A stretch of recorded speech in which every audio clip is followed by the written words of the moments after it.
PG set or gate ద్వారా ఎవరైతే తెలంగాణలో ఎంటెక్ చేద్దాం అనుకుంటున్నారో ఫేజ్ 2కి సంబంధించిన అప్డేట్ అయితే వచ్చిందండి. అందులో మనకు డౌట్స్ అయితే ఎక్స్ప్లెయిన్ చేయడం జరుగుతుంది. లైక్ న్యూ రిజిస్ట్రేషన్స్ కావచ్చు, ఆల్రెడీ కాలేజీలో జాయిన్ అయిన వాళ్ళు ఫేజ్ 2లో ఎట్లా పెట్టాలి వెబ్ ఆప్షన్స్, వాటి గురించి ఎక్స్ప్లెయిన్ చేయడం జరుగుతుంది. సో ఫస్ట్ పాయింట్ వచ్చేసి మనకు ఆన్లైన్ రిజిస్ట్రేషన్. మళ్ళీ సర్టిఫికేట్స్ అప్లోడ్ చేయాల్సిన అవసరం లేదు. ఎవరైతే ఆల్రెడీ ఫేజ్ 1లో కంప్లీట్ అయిన స్టూడెంట్స్, ఫ్రెష్గా ఎవరైతే ఇప్పుడు ఎంటెక్ చేద్దాం అనుకుంటున్నారో వాళ్ళకి మాత్రమే ఆన్లైన్ రిజిస్ట్రేషన్ ఉంటుంది. డేట్స్ వచ్చేసి 21 to 27 ఆగస్టు వరకు అయితే ఉంటుంది. ఈ 7 డేస్లో మీ సర్టిఫికేట్స్ మీరైతే అప్లోడ్ అయితే చేసుకోవచ్చు. అండ్ వెబ్ ఆప్షన్స్ వచ్చేసి 29 to 31 ఆగస్టు. ఈ ఇందులో ఎవరైతే ఆల్రెడీ ఫేజ్ 1లో సీట్ వచ్చి కాలేజీలో జాయిన్ అయిన వాళ్ళు, సీట్ వచ్చి జాయిన్ అవ్వని వాళ్ళు, అడ్మిషన్ క్యాన్సిల్ చేసుకున్న వాళ్ళు కావచ్చు, వాళ్ళందరూ మీరైతే ఇందులో పార్టిసిపేట్ చేయొచ్చు. వెబ్ ఆప్షన్స్ 29, 30, 31 3 days ఇచ్చారు. అండ్ కొత్త వాళ్ళు కూడా మీరు వెబ్ ఆప్షన్స్ అయితే పెట్టుకోవచ్చు. అండ్ ఇక్కడ ఎడిట్ ఆప్షన్ కూడా ఇస్తారు. సో ఎడిట్ ఆప్షన్లో మీరు రీఅరేంజ్ చేసుకోవచ్చు, మళ్ళీ కాలేజ్ కావచ్చు అవన్నీ అప్డేట్ అయితే చేసుకోవచ్చు. And phase 2 results. సో మీరు పెట్టిన స్పెషలైజేషన్స్, మీరు పెట్టిన కాలేజ్ ఆధారంగా మనకు 5th సెప్టెంబర్ రోజు వెబ్సైట్లో మీకు ఏ కాలేజ్ వచ్చిందో అదైతే చూసుకోవచ్చు. అండ్ కాలేజ్ రిపోర్టింగ్ కూడా ఉంటుంది. 7th to 10th సెప్టెంబర్ మీకు కాలేజ్ రిపోర్టింగ్ వచ్చింది. మీకు ఏ కాలేజ్ అయితే వచ్చిందో ఆ కాలేజ్కి ఆన్లైన్లో ఫీజు పేమెంట్ చేసుకొని కాలేజ్ కూడా రిపోర్ట్ అయితే చేయాలి విత్ సర్టిఫికెట్స్. సో ఇవి మనకు ఆల్రెడీ వెబ్సైట్లో ఏవైతే ఉన్నాయి. సో ఇప్పుడు స్టూడెంట్స్కి కొన్ని డౌట్ రావచ్చు. So phase 1 to phase 2 college change అయితే, సపోజ్ నాకు ఫేజ్ 2 కాలేజ్ నచ్చకపోతే మళ్ళీ ఫేజ్ 1 కాలేజ్కి వెళ్ళొచ్చు అని అడుగుతారు. సింపుల్గా మనం ఫేజ్ 2లో పెట్టబోయే కాలేజ్ ఎట్లుండాలి, ఫేజ్ 1 కన్నా బెటర్ కాలేజ్ మాత్రం పెట్టాలి. మళ్ళీ ఫేజ్ 1 కన్నా మనకు అన్నెసెసరీ కాలేజ్ కావచ్చు, అన్ఇంట్రెస్టెడ్ కాలేజ్ పెడితే మీకు ఆబ్వియస్గా అందులో వచ్చేస్తుంది. అప్పుడు నాకు ఫేజ్ 1 కాలేజ్ కావాలంటే అట్లా ఇవ్వరు. సో ఫేజ్ 1 కన్నా బెటర్ కాలేజ్ 3 అనుకుంటే 3 పెట్టండి, 5 అనుకుంటే 5 అవి మాత్రం పెట్టండి.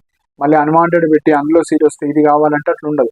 వన్స్ కాలేజ్ చేంజ్ అయిందంటే ఆటోమేటిక్గా ఫేజ్ 1 కాలేజ్ డిలీట్ అయిపోతుంది. ఫేజ్ 2 కాలేజ్కి మాత్రం వెళ్ళాలి. సపోజ్ ఫేజ్ 2లో ఏ కాలేజ్ రాలేదు, అప్పుడు ఫేజ్ 1 కాలేజ్ ఉంటుంది. సో ఇవి మెయిన్ పాయింట్. సీట్ రాకపోతే ఫేజ్ 1 కాలేజ్ ఉంటుంది, సీట్ వచ్చింది అంటే కాలేజ్ చేంజ్ అయిపోతుంది. సో ఫీజు ఆన్లైన్లో పింక్ కలర్ అమౌంట్ ట్రాన్స్ఫర్ అయిపోతుంది. ఆ ఎక్స్ట్రా ఫీజు మాత్రమే మీరు వెళ్ళి అడగాలి. ఇస్తాము అంటే ఇస్తారు, లేకపోతే ఇవ్వరు. సో సర్టిఫికేట్స్ కూడా ఇస్తారు. మీ అడ్మిషన్ క్యాన్సిల్ అయిపోతే అక్కడ సర్టిఫికేట్స్తో వాళ్ళకి ఏం అవసరం లేదు కాబట్టి మీ సర్టిఫికేట్స్ మీకు ఇస్తారు. మీరు వెళ్ళి మీకు ఫేజ్ 2 కాలేజ్లో ఇచ్చేసేయాలి. నెక్స్ట్ సర్టిఫికేషన్స్ ఉన్న వాళ్ళు, సో ఆల్రెడీ ఫేజ్ 1లో రిజెక్ట్ అయిన వాళ్ళు కావచ్చు, రిజల్ట్స్ రాని వాళ్ళు కావచ్చు, బ్యాక్లాగ్స్ వాళ్ళు, మీకు రిజల్ట్స్ వచ్చి ఉంటే మీరైతే కాలేజ్కి వెళ్ళి course completion certificate with CGPA stamp, principal sign అన్నీ ఉంటే మీకు యాక్సెప్ట్ అయితే చేస్తారు. మీరైతే తెచ్చుకొని ఇప్పుడు ఫేజ్ 2లో పార్టిసిపేట్ చేసే వాళ్ళు పార్టిసిపేట్ అయితే చేయొచ్చు. అండ్ CSE IT వాళ్ళు మీరు ఎక్కువ కాలేజ్ అయితే పెట్టాలి, ఎక్కువ స్పెషలైజేషన్స్ పెట్టండి, అప్పుడు మీకు సీట్ రావడానికి ఛాన్స్ ఉంటుంది. ఈ స్పెషలైజేషన్కి మాత్రమే, ఈ బీటెక్ బ్రాంచ్ వాళ్ళకి మాత్రమే కొద్దిగా ఎక్కువ కాంపిటీషన్ అయితే ఉంది. Next income update. సో ఎవరైతే ఫేజ్ 1లో ఇన్కమ్ పెట్టని వాళ్ళు ఇప్పుడు ఫేజ్ 2లో పెడదాం అనుకుంటే ఈమెయిల్ సర్వీస్ ద్వారా మీరైతే మీ యొక్క ఇన్కమ్ అయితే మీరు అప్డేట్ చేసుకోవచ్చు. అండ్ ఫేజ్ 2లో కొత్తగా రిజిస్ట్రేషన్ చేసే వాళ్ళు మీరు కూడా ఈమెయిల్ సర్వీస్ ద్వారా మీరైతే అప్డేట్ అయితే చేసుకోవచ్చు, ఈమెయిల్ సర్వీస్.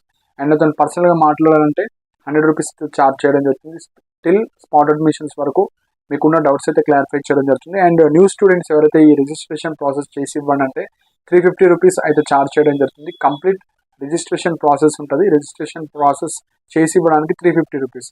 సో ఇది ఇంపార్టెంట్ పాయింట్స్. కింద డిస్క్రిప్షన్లో నా వాట్సాప్ నెంబర్ ఉంటుంది. సో పీజీ సెట్ గైడెన్స్ అయితే 100 రూపీస్ అండ్ మనకు అప్లికేషన్ సర్వీస్ అయితే 300 రూపీస్. సో ఇంట్రెస్టెడ్ ఉన్న వాళ్ళు మాత్రమే మీరైతే మెసేజ్ చేయొచ్చు. నెక్స్ట్ స్పాట్ అడ్మిషన్స్ కూడా ఉంటుంది. ఇది ఫైనల్ ఫేజ్ తర్వాత మనకి ఎన్ని సీట్స్ అయితే ఉంటాయో దానికి స్పాట్ అడ్మిషన్స్ ఉంటాయి. స్పాట్ అడ్మిషన్స్కి స్టైపెండ్ కావచ్చు, ఫీజు రియంబర్స్మెంట్ కావచ్చు, ఏం రాదు. డైరెక్ట్ మీరు ఎంత ఫీజు ఉంటుందో మీరైతే పేమెంట్ అయితే చేయాలి. అది మనకు కాలేజ్కి వెళ్ళి అడ్మిషన్ అయితే తీసుకోవాలి స్పాట్. నెక్స్ట్ వచ్చేసి అడ్మిషన్ క్యాన్సిల్ చేసుకోవాలంటే మీరు కాలేజ్కి వెళ్ళి అడ్మిషన్ అయితే క్యాన్సిల్ చేసుకోవచ్చు.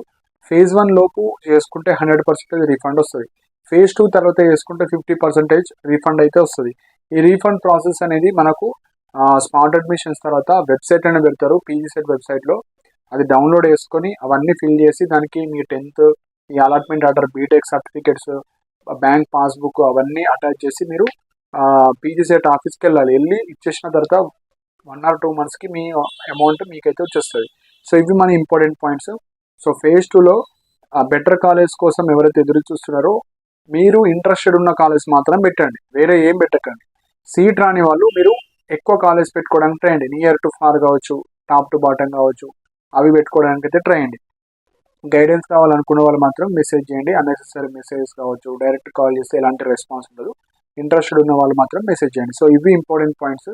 ఇందులో చెప్పని డౌట్స్ ఏమైనా ఉంటే మీరు కింద కమెంట్ సెక్షన్లో మెన్షన్ చేయండి. అండ్ ఇలాంటి అప్డేట్స్ కోసం మన ఛానల్ని సబ్స్క్రైబ్ చేసుకోండి. And thank you for watching my video.